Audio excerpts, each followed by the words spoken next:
প্রতিযোগীকে মঞ্চে ডাকবার আগে আজকের পর্বের নিয়মটি জানিয়ে দিচ্ছি। সম্মানিত বিচারক, পবিত্র কোরআনের যে কোনো জায়গা থেকে একটি আয়াত তিলাওয়াত করবেন।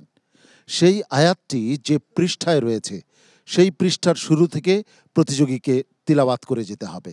প্রথম প্রতিযোগী হিসাবে মঞ্চে ডেকে নিচ্ছি কক্সবাজারের মেধাবী প্রতিযোগী আইয়ুব বিন সাইদ। হাফেজ আইয়ুব বিন সাইদ এবারে মঞ্চে আসছে।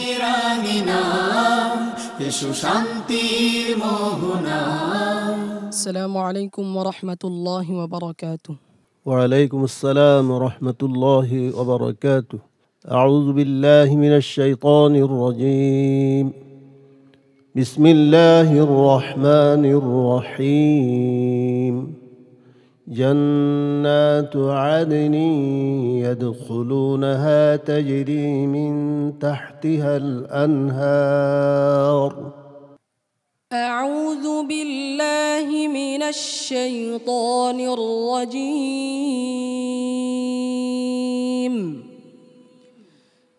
بسم الله الرحمن الرحيم.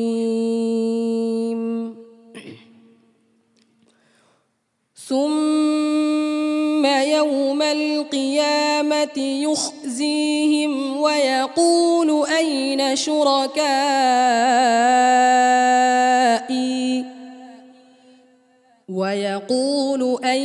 شركائي الذين كنتم تشاقون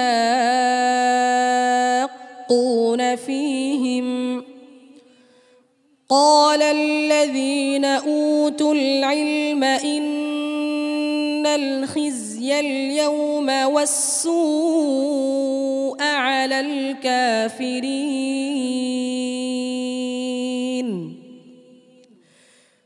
الذين تتوفاهم الملائكة ظالمي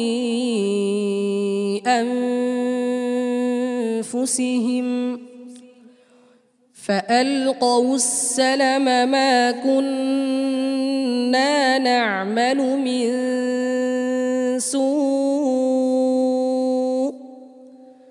بلى إن الله عليم بما كنتم تعملون. فادخلوا أبواب جهنم خالدين فيها فلبئس مثوى المتكبرين. وقيل للذين اتقوا ماذا أنزل ربكم قالوا خيرا للذين أحسنوا في هذه الدنيا حسنة ولدار الآخرة خير ولنعم دار المتقين.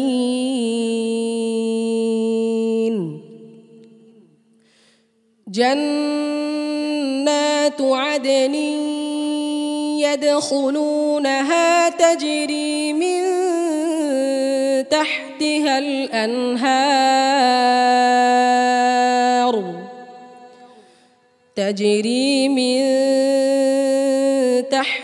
الأنهار لهم فيها ما يشاءون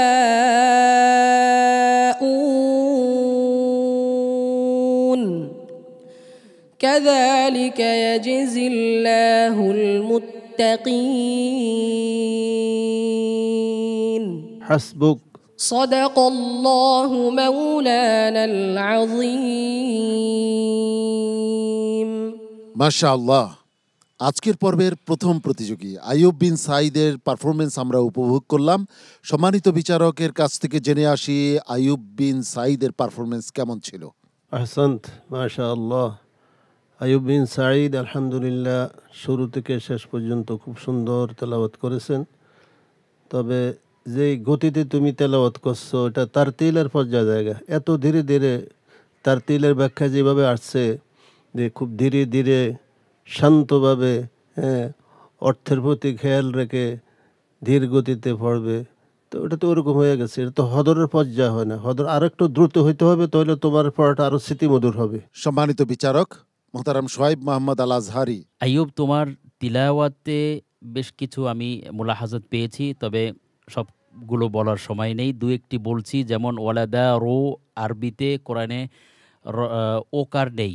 ওকার হচ্ছে বাংলায়, আরবিতে ওকার নেই। ওয়ালাদা রো হয় না, ওয়ালাদা রু, বুঝতে পেরেছ? এরপর কুনতুম হবে না, কুনতু, কুনতু, এভাবে করে তাজবিদের এবং উচ্চারণ ওস্তাদজি যেভাবে বলেছেন এবং তাজবিদের এই বিষয়গুলো লক্ষ্য রাখবে, তাহলে অনেক দূরে এগিয়ে যেতে পারবে ইনশাআল্লাহ। আমাদের সম্মানিত অতিথি জনাব মোহাম্মদ বাইজিদুর রহমান, এমন চমৎকার প্রাকৃতিক পরিবেশে বসেছে আল কোরআনের মাহফিল, আপনার অনুভূতি শুনতে চাচ্ছি। শুরুতেই আমি ধন্যবাদ জানাচ্ছি পিএইচপি কোরআনের আলোকে এত সুন্দর একটি অনুষ্ঠান উপহার দেওয়ার জন্য।